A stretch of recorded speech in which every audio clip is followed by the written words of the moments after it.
Hey everybody, it's Melissa Lee. Long time no see. It's been a while since I've been able to do a video. I've quite frankly had a lot going on in my life. Last week I went to Colorado to visit my family. Now, I had mentioned previously my concerns in dealing with my family. I have no intention of coming out to them anytime soon because I know it won't be accepted. And yet at the same time, I've had enough changes happen in my life that I just wonder how much can they pick up on? Because when the truth comes out, yeah, it's going to be a shit show. And yet, I really don't care. So I went away for the weekend. I didn't try to hide myself much. I mean, I have some things changing. But I didn't try to hide. And everyone was clueless. Nobody picked up on it. I had mentioned previously before about a lot of the anti-trans rhetoric my family has said in front of me, their political beliefs being pretty extreme. I will say overall it was a pleasant trip. My brother's dealing with a lot of other personal things right now, medical issues. And I have to say it was nice that they kept the politics down to a minimum, did not mention the trans community once. And so we were able to have a good time. The only bad thing about the trip is between the altitude sickness, I didn't give myself enough time to acclimate going from sea level up to over 12,000 feet in 24 hours. Going up and driving through the mountains to go see the colors of the trees changing, which is beautiful. Colorado is a beautiful state. I don't know if I could ever move there because I just don't think I could be me there. Colorado is one of those really weird states. You get in Denver and it's pretty progressive. You get outside of Denver and it's not. And I don't think there's much of a community there. If anybody wants to tell me differently, please put it in the comments below. Don't forget to hit like and subscribe. Keep this channel going.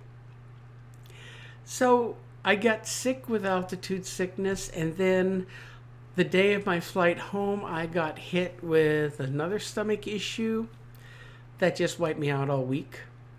And I was sick up until yesterday, late last night. It finally went away. Now, I haven't been able to be myself in 2 weeks because of being around my family and traveling and being sick. So here I am, plowing through. I'm not going to let it keep me down, and it feels wonderful to be me again. You know, there's a couple of points I want to talk about. The first is dealing with family. And I've mentioned this previously that I had come out to my sister-in-law, and other people around us in our circle of friends have all found out. And they're all very supportive. But I'm also learning real quick that support goes so far. I will say my sister-in-law, or she's starting to show signs of difficulties. She still expects for the old me to go out and hang with them and do stuff. When I did come out to her, it's my own fault. I did soft pedal it a little bit to give her time to adjust to it. I did not tell her how far I was planning to take it. Now that's kind of coming to bite me in the butt. You know, maybe I should have went all in right then and there. It might have been overwhelming. I might have gotten a real bad reaction. I chose to take the easier route, and now I'm still stuck having to deal with having to have a chat with her to explain to her that this is not some temporary part-time thing. This is going to be me moving forward. And it's going to be uncomfortable, I think, for them, because they're going to be missing somebody that they loved and considered family. And even though I'm still there, I'm not that person. That's the person they're mourning. And I've heard about this from other people who have transitioned, but now I'm experiencing it myself. And it hurts. It hurts a bit. But I also kind of expected this. So I will have to figure this out moving forward, because I'm not going to give up my life and who I am just so other people can feel comfortable. The same goes with my family. I was getting a lot of pressure from my family to move back out to Colorado. And as I mentioned previously, it's a beautiful state. I don't think I could live there. I couldn't be me there. Not without a great deal of difficulty. Plus, I got along great with my family this time. I helped my brother out in some ways that he was very grateful for my help. But I don't know how much that's all going to evaporate once the truth comes out. Being that they live across the country, I'm in no hurry to tell them, because they're on a need-to-know basis and they don't really need to know. The only thing that's going to come up is if I do my annual visits out there. They're going to still keep pressuring me to move. I'm just not seeing that happening. So that's something I'm going to have to deal with. This all kind of falls into, though, the same kind of categories of what's going on right now on social media. And with this upcoming election in 30 days, I've said before, I don't like getting very political, and I'm not going to get political per se, but I am going to bitch about something. And I am really, really getting tired of all the rhetoric on both sides. There's so much fear-mongering right now on both sides, it's not even funny. Good friends of mine are absolutely hysterical at the idea that they're going to round all of us up and put us into camps or something. Gas chambers. I mean, it's just insane. No, that's not going to happen. At the same time, there is still all the rhetoric coming from that side that is putting us down to make us feel subhuman.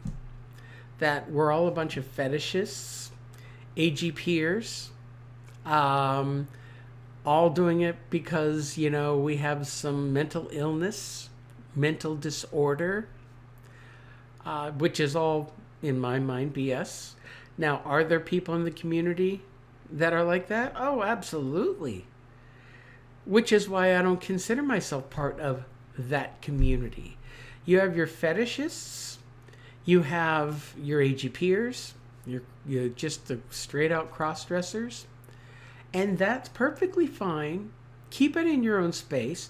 Don't come out and try to insert yourself in women's spaces and say that you're a woman, you're a man dressed as a woman, and you're now a woman. No, you're not. No, you're not. I'm not. I am absolutely not. And I can have all the surgeries and everything, but I still have that XY chromosome. I'm a biological male to the day I die. Now, I don't even know what to call myself anymore, because so many of the terms have been usurped by all of these radical groups. And I know I'm going to get some hate for this, but these groups that are trying to insert themselves in women's spaces, women's sports, demanding be in women's bathrooms and locker rooms and all that. You people are out of your mind. I totally support women on this. Men, the trans community has no business being in women's sports. I totally support the idea of a trans league.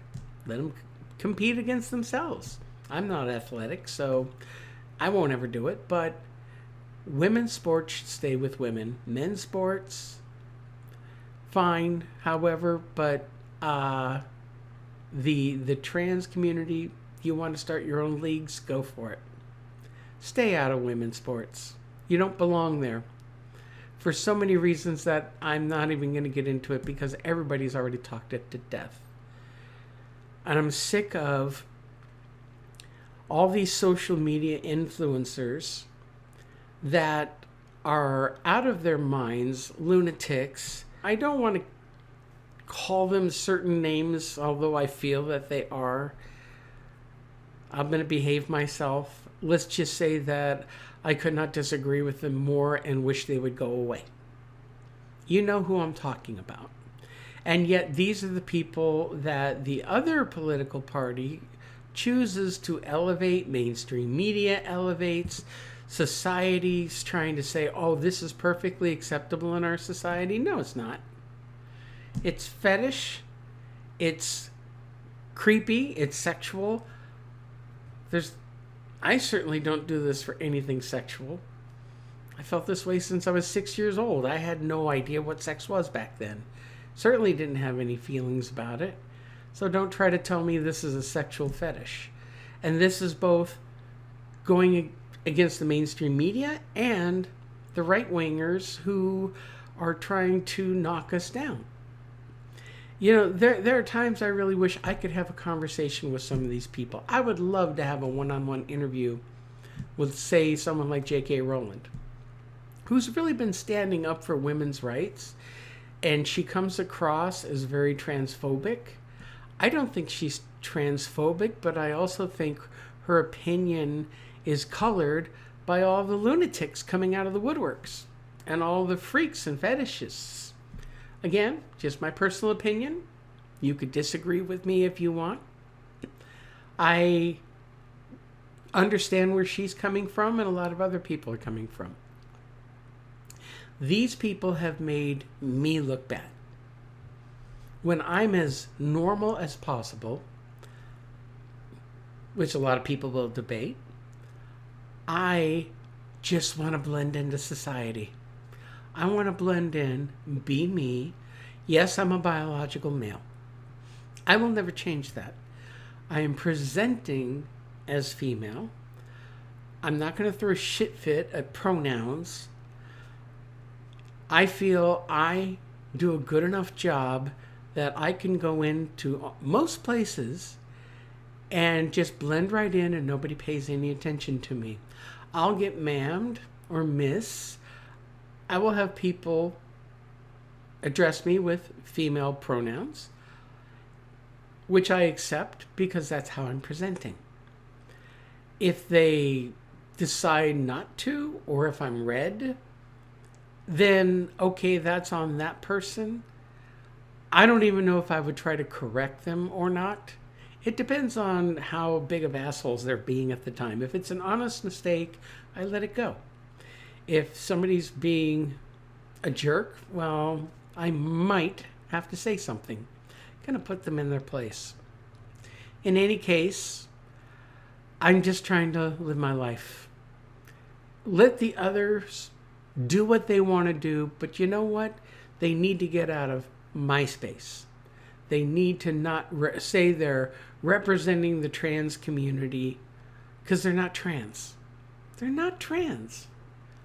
It's to the point where I don't even want to call myself trans anymore because they've stolen that. I just want to be me. So I guess labels shouldn't matter anyway.